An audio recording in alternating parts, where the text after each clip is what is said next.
And since No Violet was going to be in London, we are very lucky to have Leslie Cockburn with us, and her biography was very impressive with a lot of journalism and documentary filmmaking. And I had to compress it down to this tiny thing.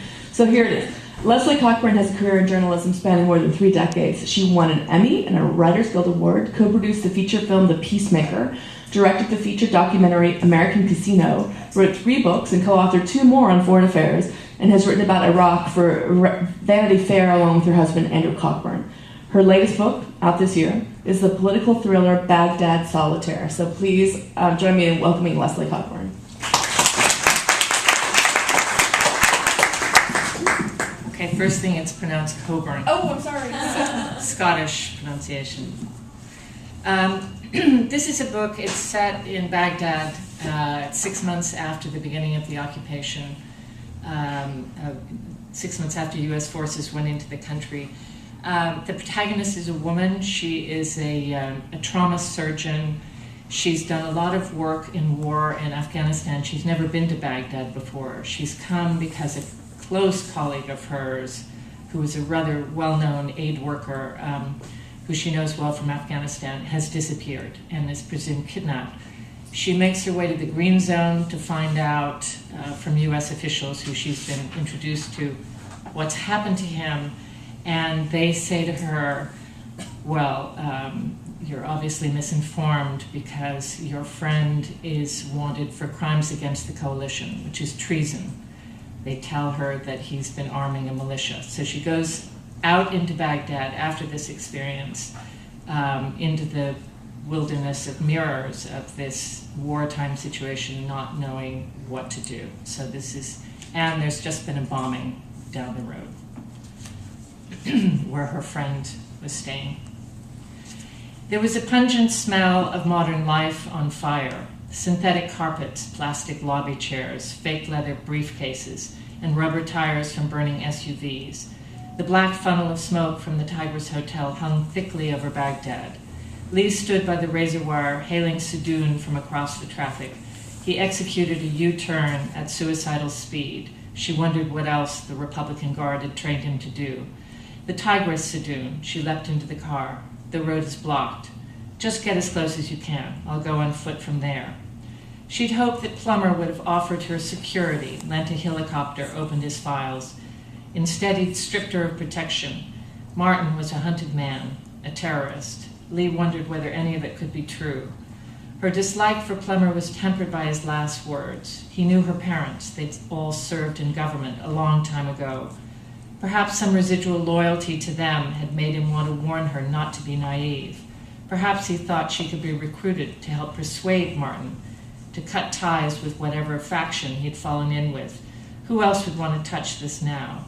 The word treason was enough to scare away the aid community and State Department, anyone who should have demanding that Plummer and his Green Zone friends track him down.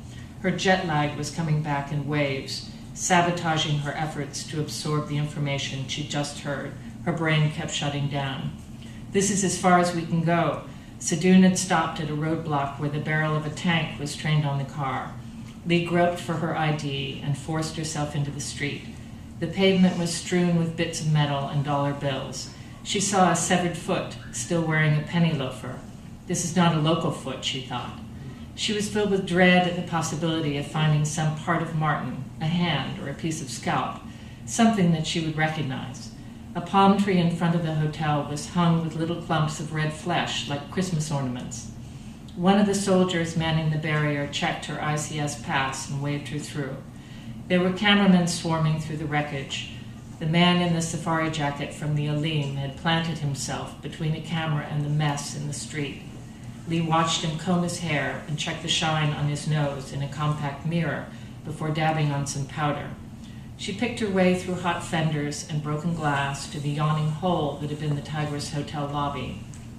There was an electric razor on the floor next to an upturned room service tray and an abandoned satellite phone that started to ring.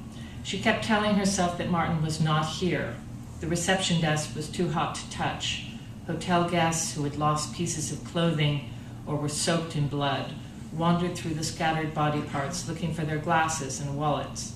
An American contractor whose shredded arm was hanging from a string of scorched muscle asked Lee for help to find a medic. It was not time to question anyone about Martin. "I can help you," she told the man, and ran to Sedoon's car to collect her backpack. She returned to find the contractor faint and disoriented from loss of blood. Her own confusion, brought on by Plummer, began to recede. She needed to concentrate now. She knew exactly what to do.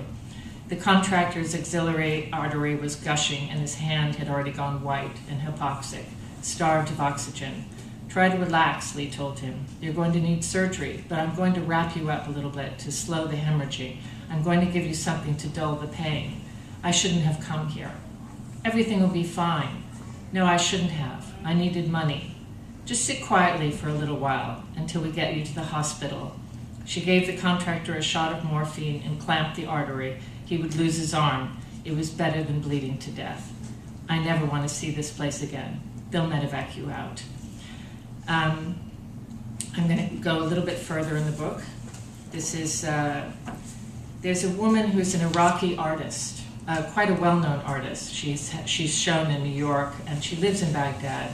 She's a friend of Martin, who's missing, and Lee, the protagonist, goes with a British journalist, Duncan Hope, to find out more information about Martin, and they go to Layla's place in Baghdad. They found Layla in her date grove. Long rows of palms bearing Kadrawi, Majul, and Amir Hajj dates dwarfed her lithe figure like the pillars in the temple of Karnak. She looked otherworldly, walking among them. The moon was rising, casting shadows through the giant fronds, and Layla was talking loudly to her trees.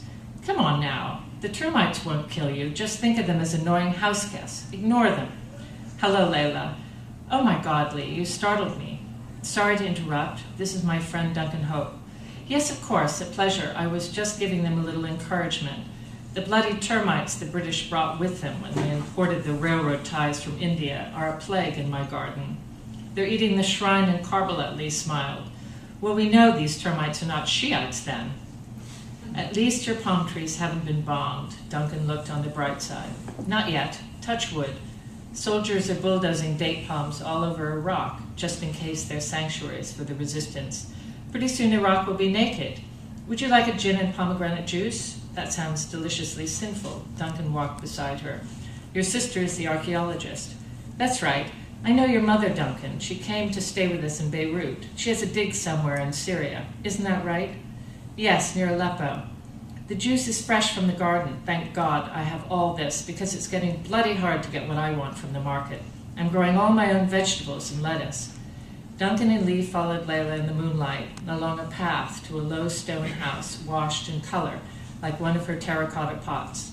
"I've got beets, beans, basil, cucumber, aubergine, 6 varieties of tomatoes, squash, arugula, and sunflowers. I adore sunflowers, don't you?" "Yes." Lee was intoxicated by the smell of jasmine. "It reminds me of Tuscany. You know the way they plant the sunflowers in the olive groves so as not to waste an inch of earth." The house behind the thick stucco walls was cool. Layla slipped off her sandals, and Duncan and Lee kicked off their shoes, thick with dust from Karbala. The floor was made of Layla's painted tiles, decorated with acanthus leaves and papyrus stalks. The walls were lined with books in English, French, and Arabic. There were family photos, some of them dating from the monarchy. The al-Bahris had served as the ministers and diplomats of the king, who served at the pleasure of the British. The family's rise had started even further back under the Ottomans, when highly educated Sunni Arabs were allowed to prosper under the watchful eyes of the Turks, so long as they did not entertain ideas of independence. On the wall there were distinguished-looking men wearing fezzes and medals. Ladies wore elegant Edwardian moire and lace over tiny satin shoes, with ostrich feathers in their hair. "Oh, don't look at all that rubbish. It's all gone now. We're just beggars hunting for our next meal. And I hope you'll be very pleased with what I found for you. Maskouf." Layla flashed a radiant smile. "Fish from the Tigris this morning." The boy was fishing well above the busted Ristamia sewage plant. "It's clean and absolutely huge. Come and look."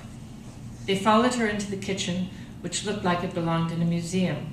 There were storage pots with wide necks, big enough to hide a man, and a bread oven, black from constant use, next to an ancient and warped chopping block. In the middle of the room was a long, narrow table, hand-hewn from a giant cedar, worn with generations of hands rolling out flat bread and chopping meze. Rows of copper kettles, at least a century old, hung from the ceiling, and dried herbs were strung up everywhere. The smell of turmeric and saffron, cumin and cardamom was overpowering, like a stall at the covered market. A huge black Persian cat sat like a pasha in the corner. That's Hammurabi, prize ratter. He's such an efficient killer, he could have worked at Abu Ghraib. He lines up the plump little rat carcasses every morning just outside the kitchen door, so I spoil him with treats. The cat lowered his eyelids and purred. Layla picked up a serving platter, valuable but obviously mended many times, covered in a cloth. Have a look at this. It was flat, like a giant soul. A magic fish, Lee said approvingly. Well, let's make some wishes, shall we? Layla poured them drinks. Look at that juice, like a pigeon's blood ruby. I wish for electricity 24 hours a day. Layla maneuvered the fish onto the grill of the ancient aga, and the smell of seared flesh and herbs filled the room. Hammurabi looked expectant. Why did you decide to stay through the bombing? Lee asked. Why should I go? Who does this country belong to anyway? It took me days to clean the dust out of the house, and the noise made it impossible to sleep. I would get out of bed and just stare at the red sky full of tracer fire and anti-aircraft barrages and feel the earth shake from the bombs. 2 of my neighbors were vaporized by mistake. The fog from all the debris seeped into my bedroom. My bedside candelabra looked like a far-off lighthouse. I taped the windows, but there was still broken glass everywhere. And just as I tidied that up, looters showed up at the door. I gave them my computer and some of my best pots, and one extremely valuable artifact from the oldest library in the world, and even fed them my last chicken so they'd leave me in peace. Then the U.S. Army turned up, shouting all of that hoo-ah nonsense, in hot pursuit of a dangerous terrorist, who I think was my electrician, under suspicion because of his white van and his toolbox. I spent a day cleaning the mud from their boots off my carpet. Now taste this. Layla put a forkful of musgoof into Lee's mouth. God, that's good. I think Hammurabi had a small nervous breakdown.